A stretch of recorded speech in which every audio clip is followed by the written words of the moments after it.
Olá, eu sou Luiz Antônio Ribeiro e você está no canal do Nota Terapia. Bom, acho que a primeira coisa a dizer é que contar as memórias da prisão já é quase um gênero literário à parte, né? De tantos livros que a gente tem que são escritos nesse contexto, né? E aí você vai ter desde o Dostoiévski com Recordação da Casa dos Mortos, né? Que ele vai criar um personagem para falar sobre o que ele viveu, até autobiografias e livros de memórias mesmo. E aí você tem as cartas, né? Você tem, acho que os dois livros que são mais assim marcantes nesse sentido são as cartas da prisão do Nelson Mandela, que vão falar sobre o período que ele teve de 27 anos preso, né, o líder sul-africano. E aqui no Brasil a gente tem as cartas da prisão do Frei Beto. Frei Beto matei o Frei Beto sem querer. Frei Beto é um frade dominicano, jornalista, escritor, que nasceu em Belo Horizonte e que é adepto da teologia da libertação, que é uma corrente da Igreja Católica que sempre esteve muito ligada aos movimentos políticos e sociais, né?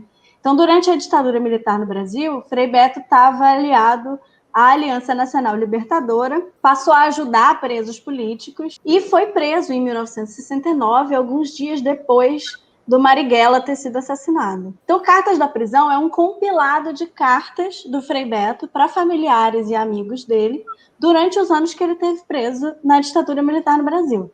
Então, o livro primeiro foi publicado em 2 volumes, numa edição da Civilização Brasileira. Aí eu trouxe aqui para mostrar. Esse é o primeiro volume do que foi publicado pela Civilização Brasileira em 77. E aí tem o segundo volume, que eu não tenho, então não posso mostrar, que foi publicado em 78, que se chama Das Catacumbas. E aí, em 2017, a Companhia das Letras lançou uma edição única, que é super bonita, dessas cartas todas do Frei Beto. E o mais legal é que essa edição conta com 20 cartas inéditas, que não estavam na primeira edição, porque foram cartas que ele encontrou depois. Ele achou que tinha perdido, que isso tinha sido destruído, e aí descobriu com alguns familiares e amigos que essas cartas ainda existiam. Então, tem essas 20 novas cartas que foram incluídas aí já num momento de democracia, né? O que eu acho que é muito interessante sobre as cartas que são escritas na prisão, né, em contextos políticos como a ditadura militar, é que elas passam, como você falou, Rê, a ser documentos históricos e documentos de memória, né? Não é só uma carta trocada entre um remetente e um destinatário. É um papel que fala de toda a história do país, de todo um momento político.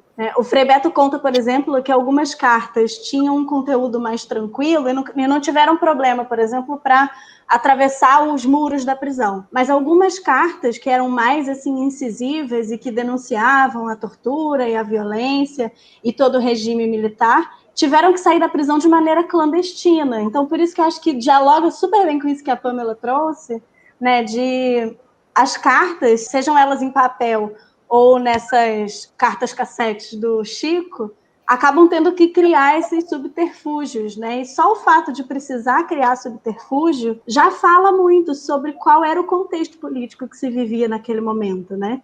O fato disso ser necessário e da gente hoje conhecer essas histórias através das cartas, transforma essas cartas, então, nessa espécie de documento, porque elas carregam essa marca de um tempo, né? E como todo documento histórico, documento de memória, ela não tem validade só porque ela fala de algo que passou, mas também porque ela se perpetua no tempo, ela atravessa vidas das pessoas que não viveram aquele momento, né? Seja na música do Chico Buarque ou na existência de um livro como esse que compila as cartas do Frei Beto. E aí eu acho que conhecer a ditadura através de cartas escritas por alguém que esteve preso, eu acho que isso dá um ar de afeto e de humanidade que outros documentos mais burocráticos não necessariamente conseguem capturar, né? E aí eu acho que isso fica super claro numa carta que ele escreve no livro, que eu vou ler um trechinho. É uma carta que ele escreveu em 11 de maio de 1971 para uma mulher chamada Cecília.